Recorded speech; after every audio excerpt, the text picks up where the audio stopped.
Hey, everyone, and welcome back to the Political Pulse podcast. I am your host, Ryan Painter. He has been a cabinet minister, a corporate turnaround CEO, a door knocker who knocked on 57,000 doors in the last federal election. And now Ian Black wants to be premier of British Columbia. And he's not shy about what that means. He wants DRIPA repealed. He wants the Massey Bridge rebuilt. He wants involuntary care. He wants BC open for business again. And he thinks he's the only candidate in the race who can actually do this, having sat at the cabinet table and at the Treasury board.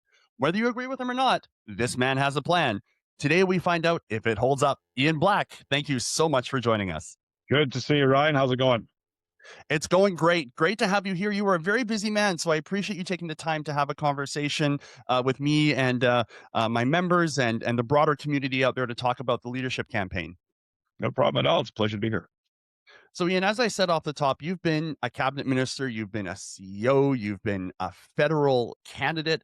That's a lot of jobs. And now you are vying to be the leader of the BC Conservative Party and the premier of BC. Now, it's interesting because you've done a lot already. So why this and why now? Well, I think it's a culmination of all that experience. As you point out, I've been CEO of 6 different organizations, five of which were technology companies, all of which were turnaround situations where I stepped in an environment where the product was wrong, the strategy was wrong, the people were wrong, and candidly, they were hemorrhaging cash, which I would argue sounds a lot like British Columbia at the moment. So I view this as a perfect crossroads to put to work the 25 years of experience that I've got leading organizations, successfully getting people rallied around common visions and missions, and holding each other accountable, and then measuring the outcomes and achieving something together that you never could have done as individuals. It's about leadership. It's about building great teams, and because I've got a passion for politics since a very young age, and I do have that experience of being cabinet minister in 3 different roles, and I'm uniquely positioned in this race because I'm the only one who has both signed the front of a paycheck and also signed legislation. So to me, this is a perfect crossroads to apply everything I've learned through the years and do so at a time when I'm desperately worried about the state of our province. And I think I can help get us to a much better place than where we are now. You're not coming at this, though, as a career politician, the way you often see a lot of people come into these kinds of positions where they've been in a political elected position for a very long time. That can sometimes result in a little bit of, I guess, blindness in terms of where the issues are. But you're not that person. So what do you think that changes about how you govern the province? Well, you're right. I mean, I'm a business guy. I'm a business executive who took a sabbatical into politics and rounded out those leadership skills. I think the difference it applies is or that it highlights is this whole concept of leadership. Like, regardless of who our members choose from this contest, I desperately believe in the 3 criteria that should be followed, and one of them is pick somebody who's actually led something.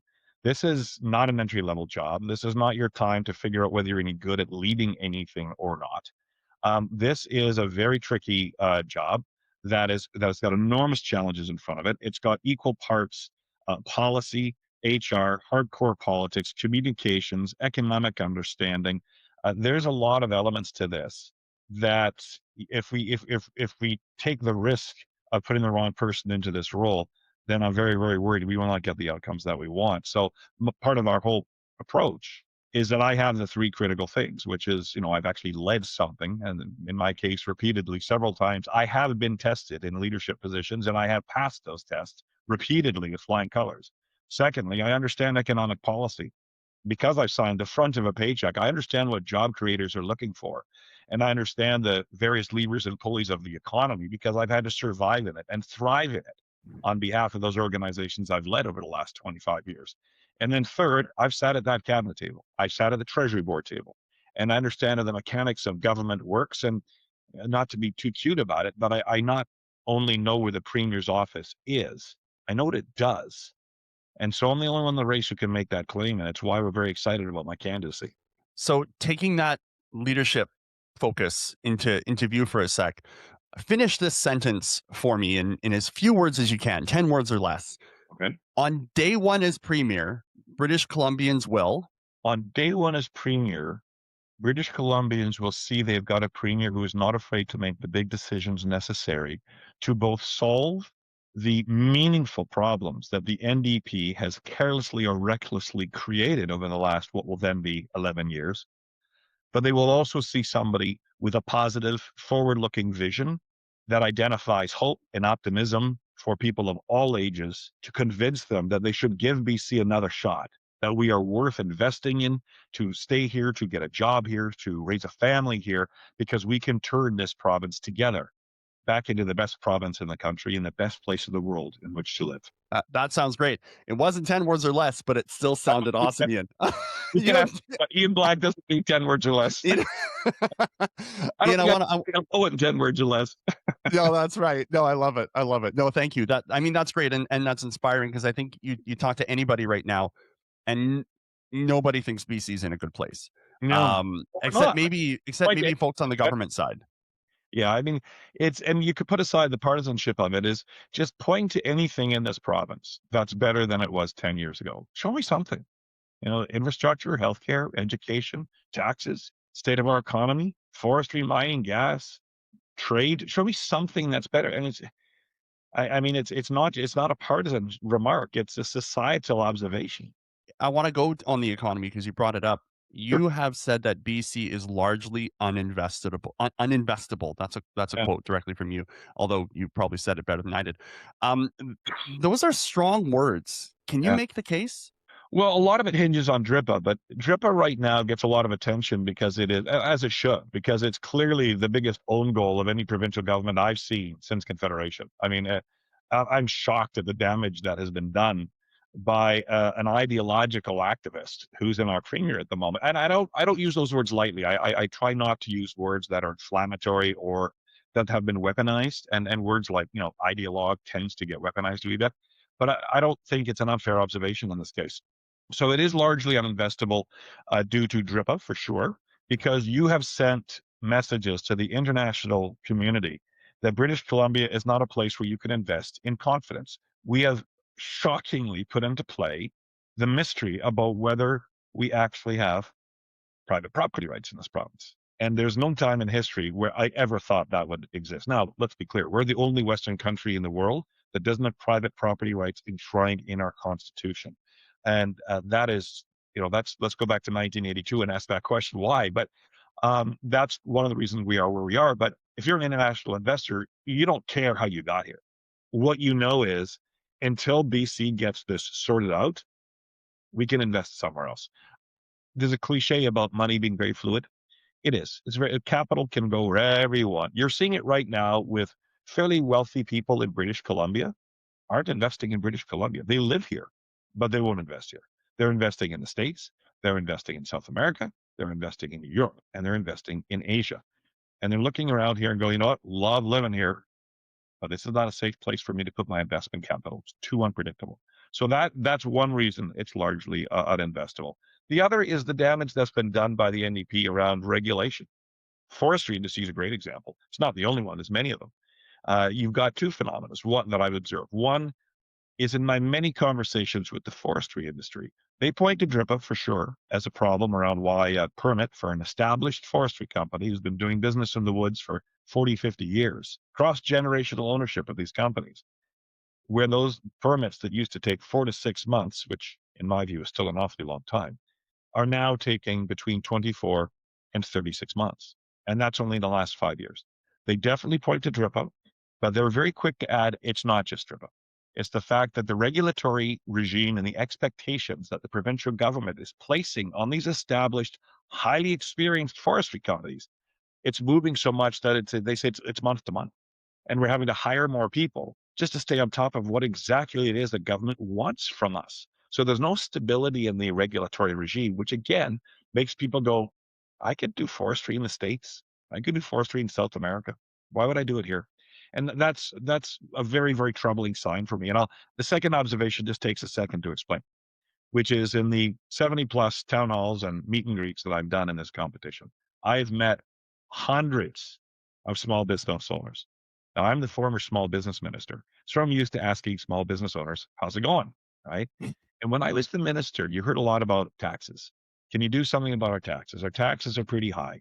Personal taxes, before we lowered them back when I was in government, small business taxes, which we also lowered when I was in government. You hear a lot about that. I don't hear about that from the small business community. I hear overwhelmingly regulation, regulation, regulation, which is why I've committed to reducing the regulatory burden to 10% below 2017 levels, which is when the NDP took over, within 2 years of forming government. This is a very big deal and makes us uninvestable as well.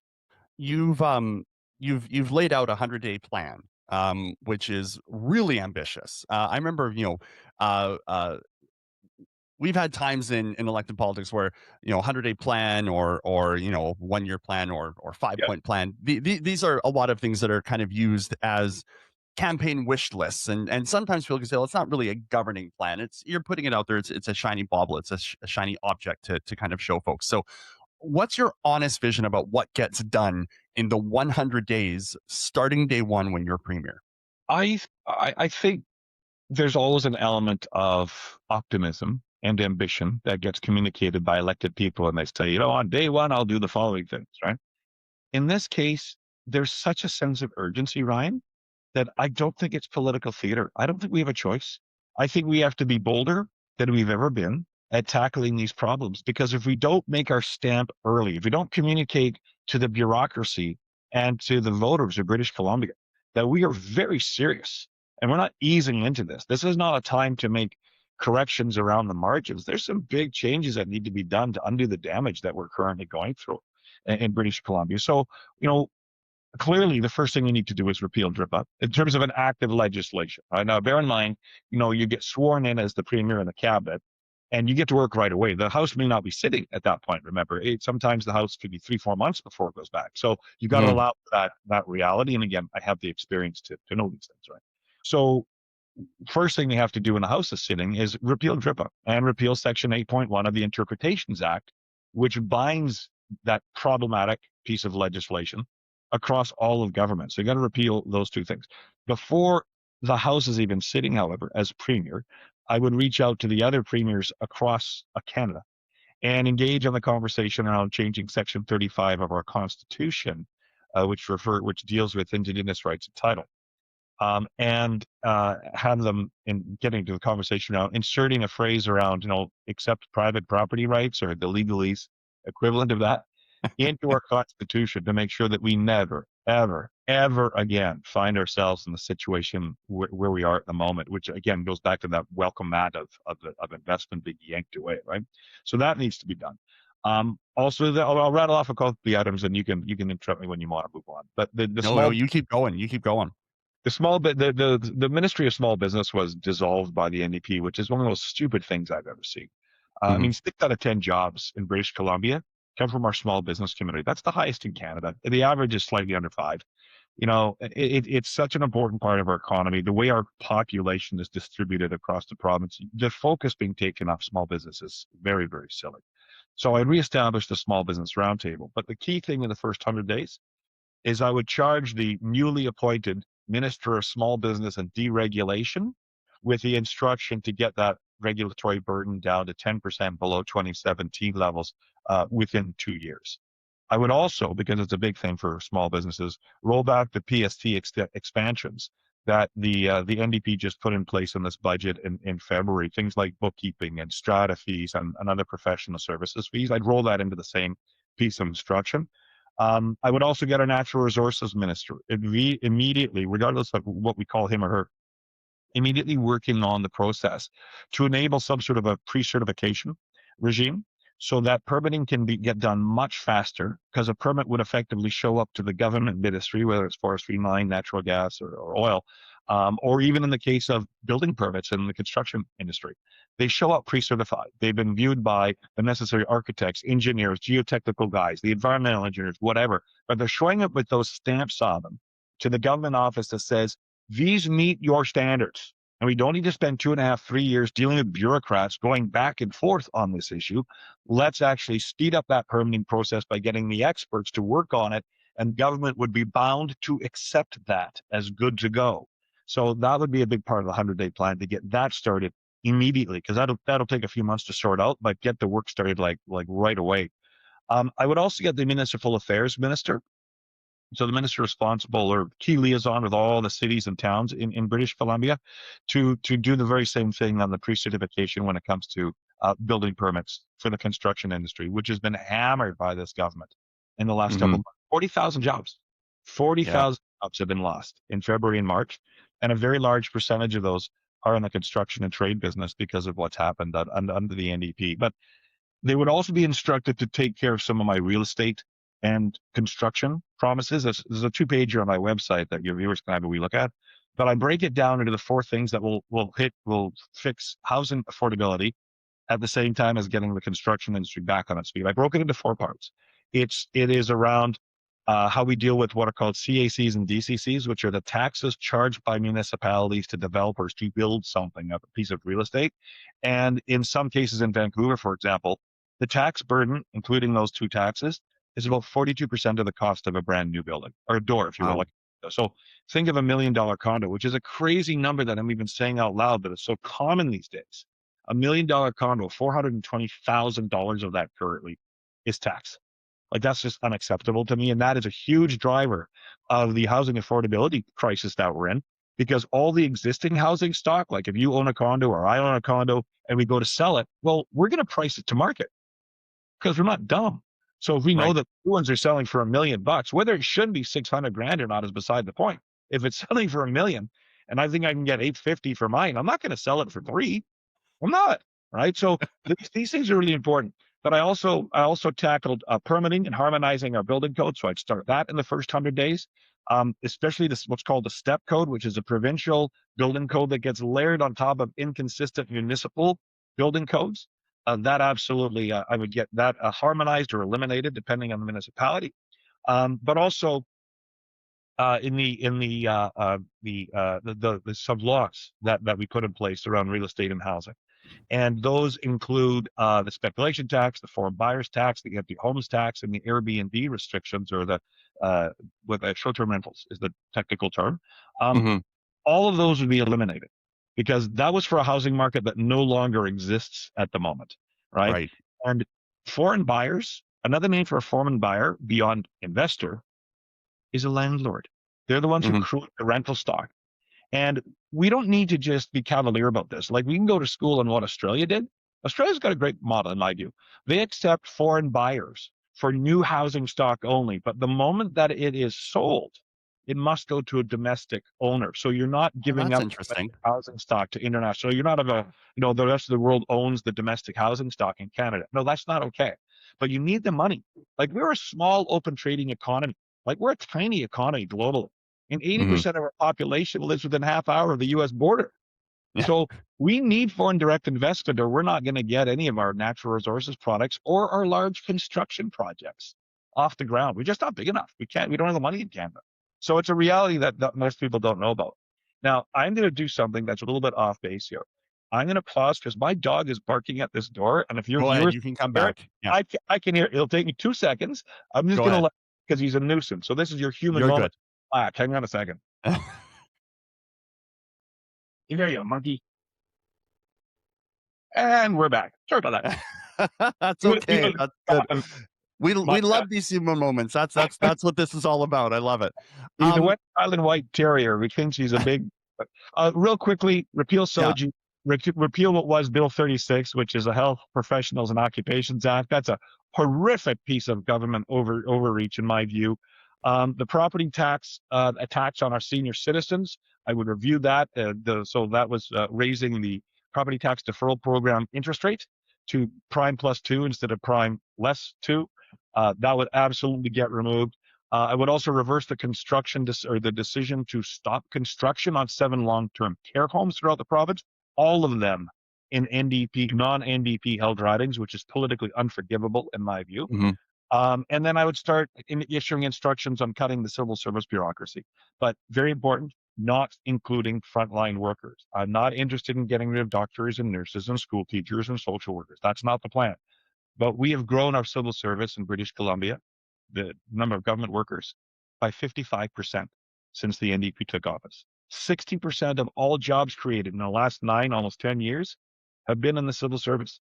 So some of what I've described already around lowering regulatory burden, harmonizing building codes, all those things I described a couple minutes ago, all of those will actually dovetail nicely with the need to downsize our bureaucracy, because you don't need the people to chase regulations when those regulations aren't there anymore. So that gives you a flavor of the 100-day plan. There's another few things on it, but I could keep going.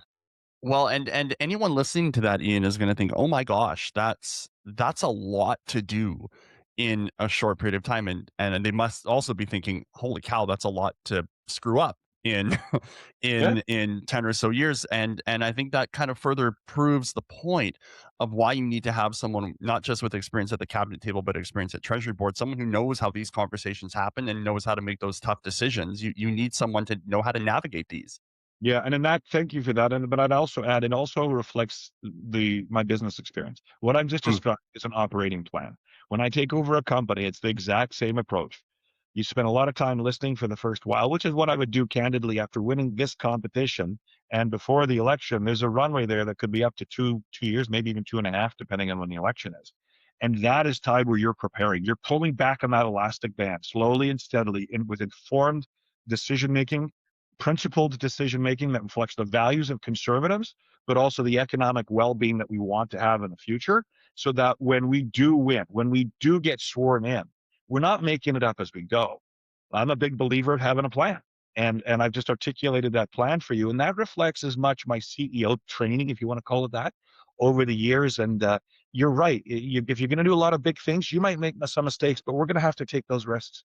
We're going to have to agree that we might make some mistakes, agree to stay on top of them, own them when we make them, correct them and course correct. And that is the only way we'll realize the ambitions of the people of British Columbia to get BC back on track. Well, and around course corrections, let's talk about DRIPA because that is a conversation. I don't care who I talk to, what political stripe or bend, they know about DRIPA, Yeah, and it's a wild thing. And I want to preface this by saying most people in BC support reconciliation. They understand that Canada and BC, we have a complex history with First Nations and Indigenous people, and that reconciliation is something that I think is important. I think largely folks understand that they have empathy, they understand their compassion, and I think the average British Columbia Canadian is compassionate. They appreciate that, but many are starting to wonder whether or not we've moved from reconciliation and coming together and moving forward together, and we've gone to something else entirely. yeah. How do you describe where we're at right now? Whew, great question. I think we've lost the plot. That's how I describe it. There's a rare Ian Black 10 words or less. I think we've lost the plot.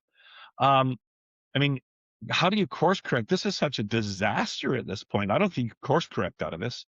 If course correction was an option, we'd look at amending this legislation. It's got to go. There's no there's no option on this one. It is politically and economically a roadblock to getting us back where we need to be economically. So that's comment number one. I think David Eby has done more damage to legitimate reconciliation than a cruise ship full of bigots could do in 20 years. I think we're 15 years back of where we started.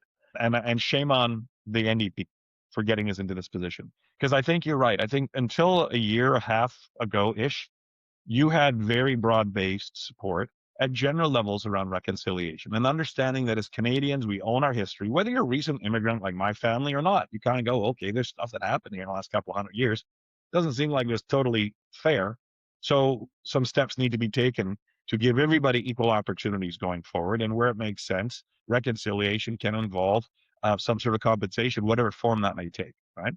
Most people Mm, kind of, yeah, that sounds about right. Let's have those conversations. And that's been consistent for 20 odd years. I mean, one of the biggest acts was the Truth and Reconciliation Commission under conservative Prime Minister Stephen Harper and that historic speech that he made in mhm, 2015. And that's important to note that that was made by a conservative, very mhm. conservative Prime Minister. So the foundation was there to go forward in optimism and good faith together. But that's not where we are right now. I think the mismanagement of this file by the NDP has got many British Columbians right now very agitated on this topic in a manner that's not constructive because they're now looking at where we are and they're saying enough. We are not interested in whatever this is, because what they're seeing is not reconciliation. What they're seeing is literally where you've got a government that is now paralyzed by basically lobbyists within the First Nations community.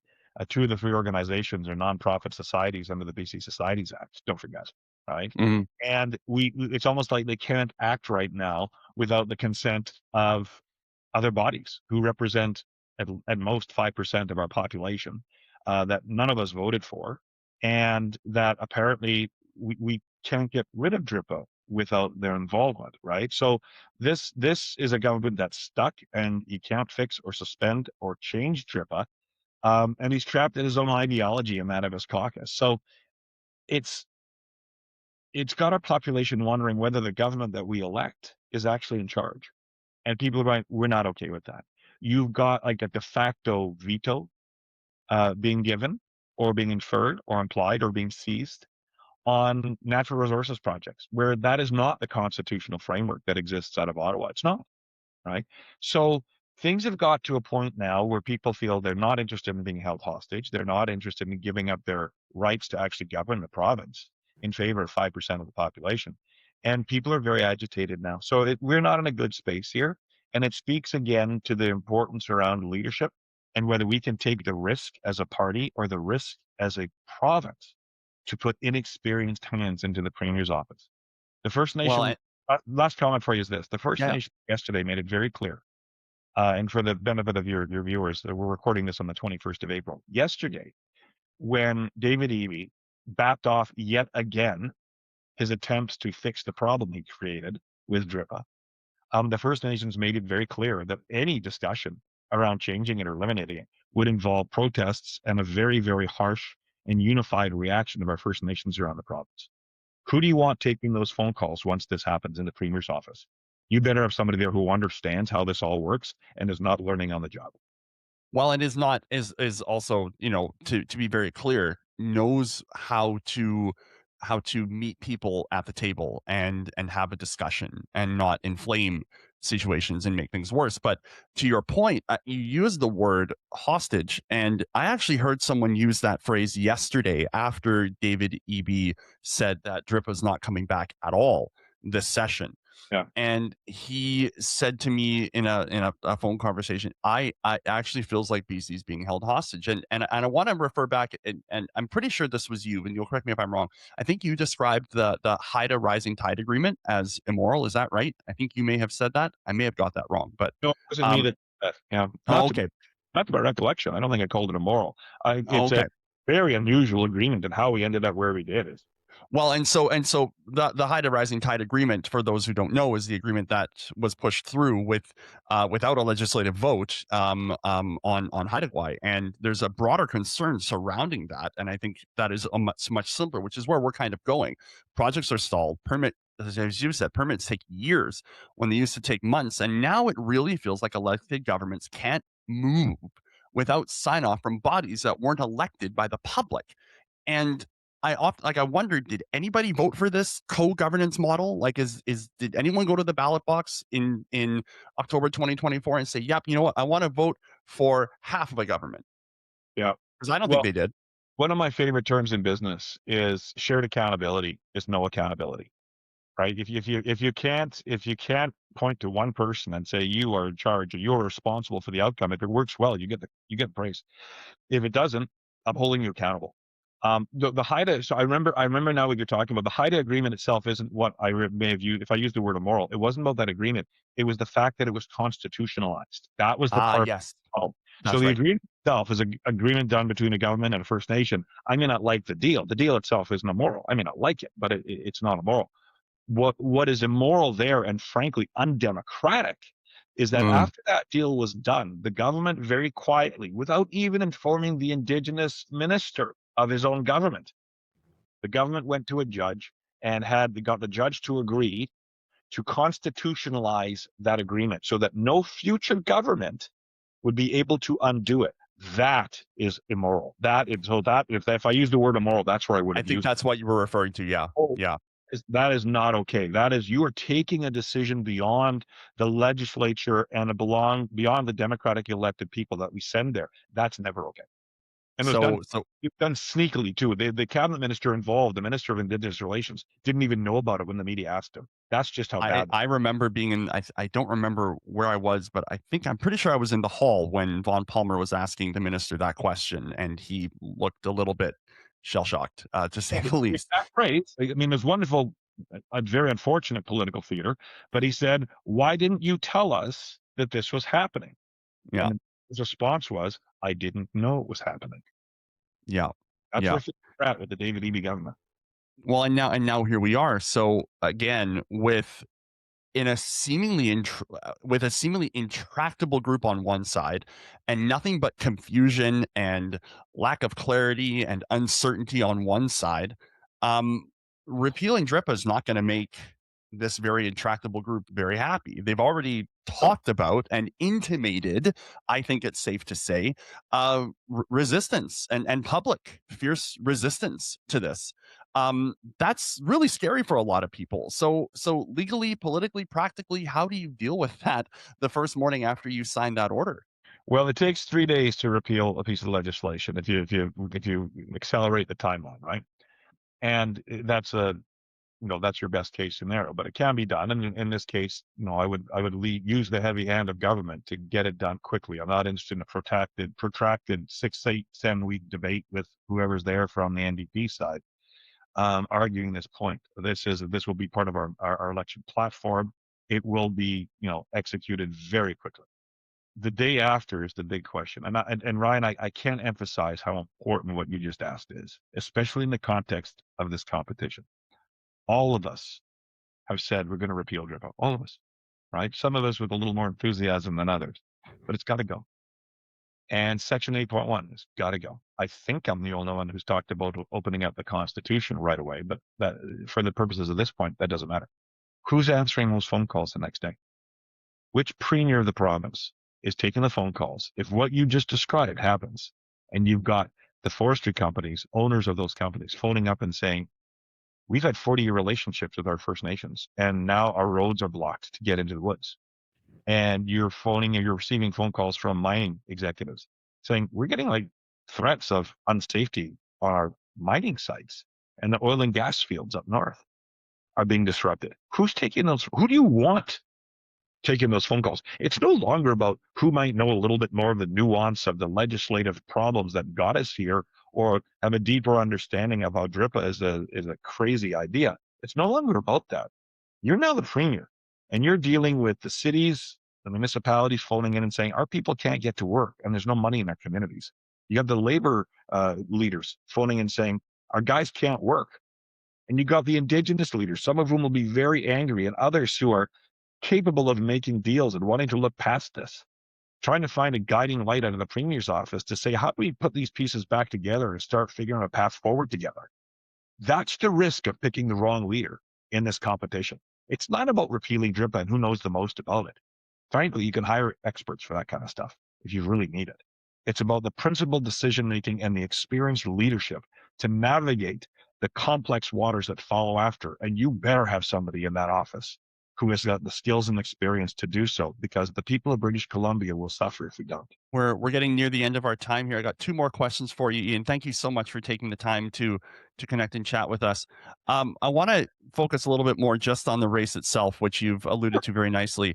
Um, this is a race for the Conservative Party of BC, and you're no stranger to the various things that have been said about not wanting this group of people to have too much power, not wanting this group of people to have too much power. There seems to be quite a bit of sniping back and forth online and social media, and it's some of it has been a little bit, what word can I pick? It's not looked the best. One thing I have appreciated about your approach, and I noticed this at the Juno debate, is you don't take the bait to throw stones and take shots at your competitors. You are very focused on the premier, the NDP, and David Eby, and I appreciate that. But what I want to know is, how do we as a group navigate this tension that exists? Because as you mentioned, Stephen Harper had a similar challenge as prime minister of a party that definitely was pulling and had tensions in various directions. So, what's your answer to how we manage some of those concerns about being pulled in one direction or not? Well, it's a broad question. You could apply that within the contest, within the caucus, or putting a team together after the competition to get ready for a general election and put our best foot forward to the people of British Columbia. So you could answer it a bunch of those different ways, but there's some commonality of how I'd approach it, right? One of the principles I really believe in is you focus on what's right, not who's right. And if you are strict in your thinking there and you're disciplined and you're generous in listening to people, and who may have different views that you do around the edges, then you can typically navigate those waters quite well. If like we have got a party right now, conservatives have always been a big tent party, right? And you've got it's quite a large tent, and the ends of the tent sometimes can look pretty far away from each other, but that's not new. I think the first thing we have to do is recognize that this is not a new conversation to have as conservatives, and if we stay focused on the prize, which is defeating the NDP to form a conservative government that will use conservative values to get this place back in shape, right? At every level that you can think of. That is a bit of a North Star that helps me. It guides me a lot. But I also think that you've got to allow the competition to finish. You've got to allow those who are successful and those who are not successful to digest the information and to give everybody the opportunity to then say, right, if you want to be on this team, if you want to focus on taking out the NDP, and you want to do so according to 5 or 6 core values that we all believe in, and you can stay focused on this so that we send a message of continuity to the voters of this province, we want you part of this effort. And our contributions can look different. Some of us will run as candidates, some will raise money, some will help riding associations, whatever it is, develop policy, lots of stuff. But I do believe that you've got to give people the invitation to join the ranks, and but not without qualification. Like depending on who wins this competition, they will have a tone and a value system and an approach that has to be agreed to by everyone else, and or else the voters will get confused and we'll end up exactly where we were 2024, where people didn't vote for us in many ways because they weren't sure exactly what we stood for, and there's a lot of noise around the edges that make people uncomfortable. That's how you Mhm. lose elections. So having that strength of leadership, principle-based decision making that reflects values that are consistent and really conservative, that's how we're going to win. Final question for you, Ian. I graduated from university in 2007, um, 2008 financial crisis, um, Good and timing. then yeah, great timing. Bought my first house in 2019. Not long after that, COVID-19. Being a millennial's got all kinds of things tied up in it. Um, Things feel harder and heavier now Mm. than in any time in my life that I can recall, and I'm including sitting in a grade 12 classroom on 9/11 and being freaked out by that. For someone listening right now who's a member, who's frustrated but not yet convinced, what's the one thing you want them to take away from your time with us today? Oh, that's such a great question. I think things feel heavier and harder because I think they are heavier and harder. I think some of it's our own making, some of it's a kind of an attitude thing. But I'm not going to turn to somebody 35 to 40 years old who can't buy a house after working 25 years the way mom and dad did, who, can't get a family doctor and they're not happy with the school system and what it's sending home by way of their children's messaging relative to the value system they want around the dining room table. I can't turn to those people and say, no, no, no, there's nothing wrong here. It's all in your head. It's not. It's very real. So I think number one, acknowledge, validate, and let people know you hear that what they're saying. But my key takeaway would be this: the best days of us are still in front of us. They're going to look different, though. They're not going to be like the best days that are behind us. They're going to be different. The playing field's different. The geopolitics is different. You've got a Donald Trump phenomena that's still got 2, 3 years left in it. You've got Putin still in power over in Russia. You've got China that's increasingly flexing its muscle. And when we are a small open trading economy the way we are, that's going to impact Canada and then by extension BC, right? So we will carve out if we agree on those 4 or 5 basic conservative principles that give people opportunity, that gets government out of their way and let them live a life the way they want to, so it's less intrusive. When we give them the opportunity to build lives here, get the taxes where they need to be, get the regulatory burden down, and also step up culturally to some of our institutions, get ideology out of classrooms and schools, have our government departments stop reflecting politics, but just serve the people in the manner that they need done with the least number of people so we can keep our taxes as low as possible.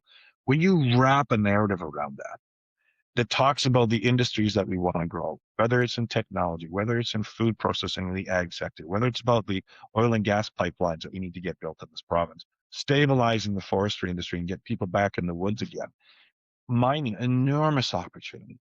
When you paint that picture for folks and say, look, it's not going to go back to the way it was, but it can look really good. It can look really, really good. And I want to show you how and the things that would have to be in place and what we could do as elected officials to do our part to set that table for people who've got the ambition, the skill, and the drive to build British Columbia together, but selfishly and appropriately so for the betterment of their own family unit.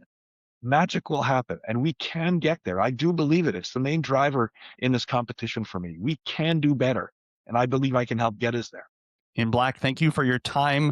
Any final thoughts, and where can people learn more about you and your campaign for leader of the BC Conservative Party and Premier of BC? Shameless plug, www.iainblack.ca. You can misspell Ian if you want. We've got most of the domains registered. Iainblack.ca. We've got a great section there on policy if that's your thing. Lots of messaging about kind of who I am and where I come from. I love this. I got a lot of passion for it. I hope that comes through in our conversation. If politics is done thoughtfully by people with something bringing to or something who bring something to the conversation, skills, experience, great stuff can happen. Don't lose hope, folks. Do not lose hope. We can get through this. Great message, Ian Black. Thanks again so much for making time for us today, and we will see you in the very near future. Take care. Thanks for taking the time. Okay, just bear with me here. I think we are good. Okay. I am going to let you go back to the rest of your day. You've got phone calls and stuff to make, I know. How was that for you? Was that good?